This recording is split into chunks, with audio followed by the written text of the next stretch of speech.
शालिनी ने ठान लिया है कि वो नारियों का अपमान नहीं होने देगी। तो वहीं पर दीक्षित परिवार भूमिका को घर से बाहर निकालने वाला है। तो देखते हैं शालिनी उनके साथ क्या करने वाली है। जानने से पहले आप हमारे चैनल सर्वे एक्सप्लेन को सब्सक्राइब जरूर कर लें। एपिसोड के आते ही नोटिफिकेशन आपको मिल जाएगा। तो चलिए आज के एपिसोड की शुरुआत करते हैं। शालिनी अपने पापा मल्हार से कहती है, आप बहू के लिए आंसू तो मत ही बहाइए। तो अपनी बेटी से प्यार नहीं कर सके, वो अपनी बहू को बेटी क्या ही बनाएंगे। छोड़िए, आज की औरत हम खुद को बचाना जानते हैं, इसीलिए आपसे मैं कह रही हूँ कि भाभी को कोई कुछ करके तो दिखाए। 2 मिनट में समझ आ जाएगा कि शालिनी देशमुख क्या कर सकती है। मैं आपसे प्यार करती हूँ, आप मेरे पिता हो, मुझे आपसे ऐसी उम्मीद नहीं थी। ये कहकर शालिनी फोन काट देती है। मल्हार भूमिका को कहते हैं, तो ठीक है, अगर तुम शालिनी के कहने पर जाना चाहती हो तो तुम ये घर छोड़कर जा सकती हो, चले जाओ तुम अपने मायके। मल्हार ओंकार से कहते हैं, इसे लगेज पैक करने में मदद कर दो ताकि जे जहाँ से चली जाए। मेरे घर में रहकर मेरे परिवार के खिलाफ कोई नहीं जा सकता। वहीं पर भूमिका का रो रो कर बुरा हाल होता है। लोग कैसे भूमिका को बाहर निकाल सकते हैं, एक लड़की की यही जिंदगी है। ये छोड़िए, आगे देखते हैं क्या होता है। हार यहीं बस नहीं करते, भूमिका से कहते हैं, आगे से इस परिवार के साथ तुम्हारा कोई रिश्ता नाता नहीं रहेगा। बाकी जो भी बातें होंगी वो कोर्ट में तुम्हारे और ओंकार के बीच में होंगी। रिश्ता ही नहीं रहेगा, मैं तुम्हारे और ओंकार के बीच डिवोर्स करवा दूंगा। भूमिका कहती है, जे आप क्या बोल रहे हैं बड़े पापा, मैं जाकर बड़ी माँ से बात करती हूँ। हार कहते हैं, जिससे चाहो उसी से ही कर लो, इस घर में मेरा ही फैसला फाइनल फैसला है। अब तुम इस घर में नहीं रहोगी। यही बात पुलिस की तो उसे मैं देख लूंगा। ये कह के मल्हार दीक्षित ऊपर चले जाते हैं। वहीं पर ओंकार भूमिका से कहता है, बैग पैक कर लो अपना, मैं तुम्हें तुम्हारे घर छोड़ देता हूँ। ये कहकर ओंकार और संकल्प भी वहाँ से चले जाते हैं। भूमिका को मल्हार की बातें याद आ रही होती हैं और वो रोई जा रही होती है। वहीं पर हम देखते हैं कि शिव प्रसाद के मन में हजारों सवाल होते हैं, तो उसने शालिनी से पूछने होते हैं। शालिनी शिव प्रसाद को देखते ही कहती है, तुम बैठो, मैं खाना बना कर लाती हूँ। अगर शिव प्रसाद शालिनी को रोकता है, वो कहता है, मुझे भी पता चले, खाना बनाने वाली, मेरे बच्चों को संभालने वाली, घर को मंदिर बनाने वाली, सबका ध्यान रखने वाली वही औरत किसी और के घर में घुसे जा रही है। उस घर की बहू पर अत्याचार को रोकने के लिए उसे पुलिस स्टेशन ले जाती है। जानना चाहता हूँ कि ये दोनों एक ही औरत हैं। मेरी बीवी और बच्चों को किडनैप किया गया था, लेकिन वहाँ मेरी बीवी ने हाथ में रिवॉल्वर उठा लिया था, वो क्या मेरी ही बीवी थी? शालिनी कहती है, हाँ, माँ दुर्गा ने असुर का वध करने के लिए हाथ में त्रिशूल उठा लिया था, माता काली ने खड्ग उठा लिया था। तो आज की नारी क्या करेगी जब उसे पता चलेगा कि सारी हदें पार हो चुकी हैं, कि कुआं और पीछे खाई है, तो उन्हें भी कोई न कोई हथियार तो उठाना ही पड़ेगा। शिव प्रसाद कहता है कि बहुत अच्छे से तुम रिवॉल्वर भी चला सकती हो, स्मार्टली फाइट कर सकती हो, डट के खड़ी हो सकती हो। शालिनी कहती है, क्यों, अन्याय के खिलाफ खड़े होना कोई अन्याय है क्या? शिव प्रसाद कहता है, नहीं, बिल्कुल नहीं, मैं तो बहुत प्राउड फील कर रहा हूँ कि मेरी पत्नी डट कर खड़ी हो सकती है। देखो, बाकी सारी बातें समझ सकता हूँ, लेकिन ये रिवॉल्वर फाइट, शालिनी कहती है, सेल्फ डिफेंस के लिए महिला जो चाहे कर सकती है। और बात सिर्फ मेरी नहीं थी, बात तो मेरे बच्चों की सुरक्षा की थी। बच्चों को बचाने के लिए दुनिया की हर नारी, चाहे वो जानवर हो या फिर इंसान, वो कुछ भी कर सकती है। शिव, आप उनसे बोल देना कि शालिनी देशमुख अपने बच्चों के लिए उनकी दुनिया बर्बाद करके रख देगी। तभी शालिनी कहती है, तुम बैठो ना, मैं तुम्हारे लिए रोटियां बना कर लाती हूँ। लेकिन शिव प्रसाद शालिनी का फिर से हाथ पकड़कर रोक देता है और कहता है कि रोटियां तो मैंने बना ली हैं, वो भी गरम गरम। शालिनी कहती है कि क्या तुम मुझसे नाराज हो? शिव प्रसाद कहता है, नहीं, बिल्कुल नहीं, मुझे तो गर्व हो रहा है, अभी तो मैंने तुमसे बोला, लेकिन एक बात खाई जा रही है कि तुम फाइट कर सकती हो।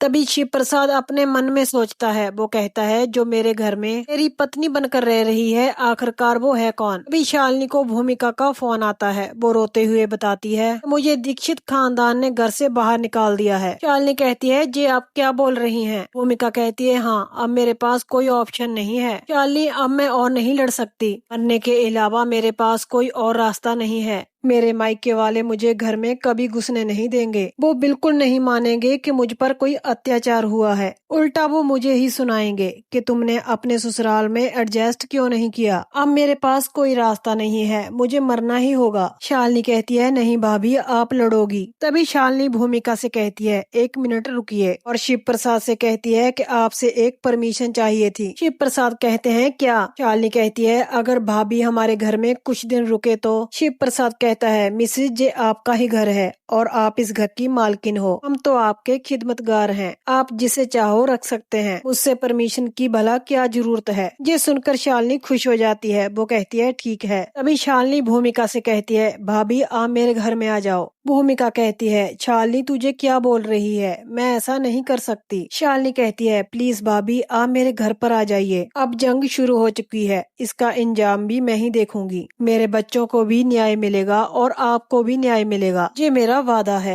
ये कहकर शालिनी फोन काट देती है। तभी हम देखते हैं कि भूमिका अपना बैग लेती है और घर से जाने लगती है। फिर भी वो मल्हार का आशीर्वाद लेना चाहती है, मगर वो पीछे हट जाते हैं, उसको आशीर्वाद नहीं देते और ना ही उसे कोई जाने से रोकता है। भी मल्हार कहते हैं, कार भूमिका शालिनी के घर जा रही है, तुम कर्ण कुलकर्णी को खबर कर दो, नीश को भी बता दो कि उसने घर छोड़ दिया है। तभी नम्रता कहती है, मैं 2 दिन मायके क्या चले गई, तुम लोगों ने पीछे से इतना कुछ कर दिया। तेरे डैडी के दिमाग में बुद्धि जैसी चीज कोई है या नहीं, और तू अपनी बीवी को घर पर नहीं रख पाया, उसे घर से बाहर निकाल दिया। वही थाने में जाकर तुम पर केस करके कोर्ट में सीट कर लेकर गई है, फिर जेल वेल हो गई तो हमारे परिवार के बारे में तुमने सोचा है? भी आराध्या कहती है, और क्या ही करेंगे मॉम, के पास कोई और रास्ता भी तो नहीं था। शालिनी दीदी ने जो शुरू किया है वो आपकी सोच के बहुत बाहर है। मैंने शालिनी दीदी का ये रूप पहले कभी नहीं देखा। माँ आप तो सोच भी नहीं सकते कि उन्होंने क्या किया है। दरवाजा तोड़कर वो अंदर जाकर भूमिका भाभी को बाहर ले आई हैं। उसके बाद वो सीधा उसे थाने लेकर चले गई। ऋषि कहती है, इन दोनों बहनों ने मिलकर मैं शुरू से परेशान ही किया है। अमृता कहती है, इन मर्दों में बुद्धि तो है ही नहीं है, घर कैसे चलाना है ये हम पर छोड़ दो,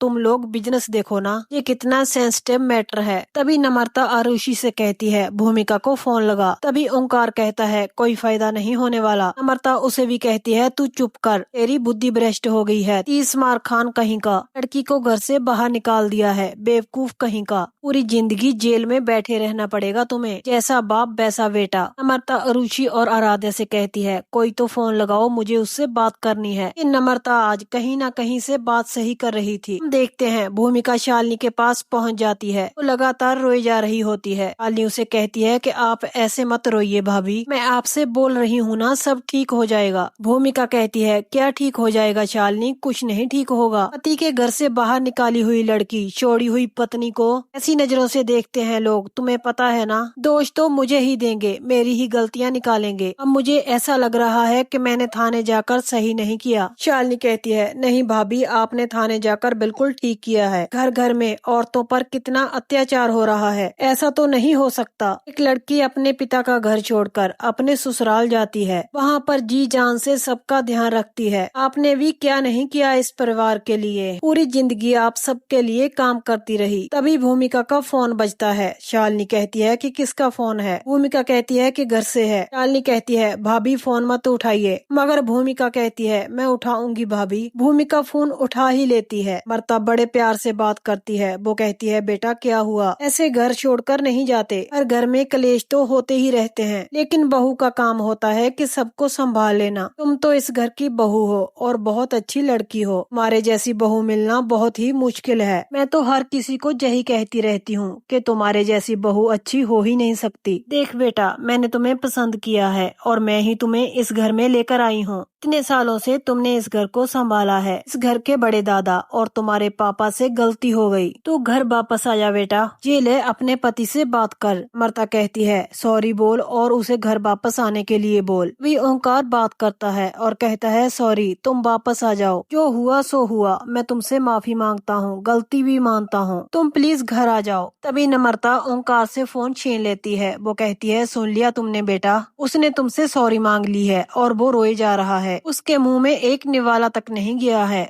वो बोल रहा है कि घर पूरा सूना लग रहा है। देख बेटा, तू घर वापस आ जा, अपना और हमारा घर संभाल ले, तू माँ बन जाएगी, मैं दादी बन जाऊंगी, सब अच्छा हो जाएगा। भूमिका कहती है, लेकिन मेरे ससुर जी। नम्रता कहती है, मैंने भी उन्हें खोरी खोटी सुनाई है, वो बोल रहे हैं कि मेरा दिमाग गर्म था, उन्होंने अपनी गलती मान ली है। अब तू क्या चाहती है, मैं तेरे ससुर को भी बोलूं कि तेरे पैर पकड़कर तुमसे माफी मांगे? तभी भूमिका कहती है, नहीं नहीं, बिल्कुल भी नहीं, उनकी जगह मेरे पैरों में नहीं है, है, बल्कि मेरी जगह उनके पैरों में है। मैं तो उन्हें पापा कहकर बुलाती हूँ, इसीलिए तो बोल रही हूँ बेटा तू घर आ जा, उस शालिनी के चक्कर में मत पड़। उसने आराध्या का घर तोड़ दिया है, वो खुद सुखी नहीं है और किसी और को सुखी रहने भी नहीं देगी। बस तू घर वापस आ जा। खुद आराध्या और ओंकार को लेकर तुम्हें घर वापस ले जाने आ रही हूँ। ये कहकर नम्रता फोन काट देती है। नम्रता ओंकार से कहती है कि तुम जल्दी चलो, जितना जल्दी हो सके उस शालिनी से भूमिका को दूर करना है। यहीं पर आज का एपिसोड एंड हो जाता है। इस एपिसोड में हम देखेंगे कि भूमिका को वो घर तो ले जाएंगे, मगर वो वहाँ पर ले जाकर उसे मारने की कोशिश करेंगे। हमें फिर से मिलेगा शालिनी का जलवा देखने के लिए। इसे सुनकर शिव प्रसाद फिर से हैरान हो जाएगा। बने रहिए हमारे साथ। आज के लिए हम आपसे सॉरी मांगते हैं क्योंकि आज का एपिसोड थोड़ा लेट हो गया है। नेक्स्ट एपिसोड की अपडेट जानने के लिए आप हमारे चैनल सर्वे एक्सप्लेन को सब्सक्राइब कर लें। आज का वीडियो आपको अच्छा लगा तो प्लीज लाइक शेयर कमेंट करें एंड हाइप का बटन जरूर दबा दें। तो चलिए कल मुलाकात होगी आपसे एक और नए एपिसोड की अपडेट के साथ।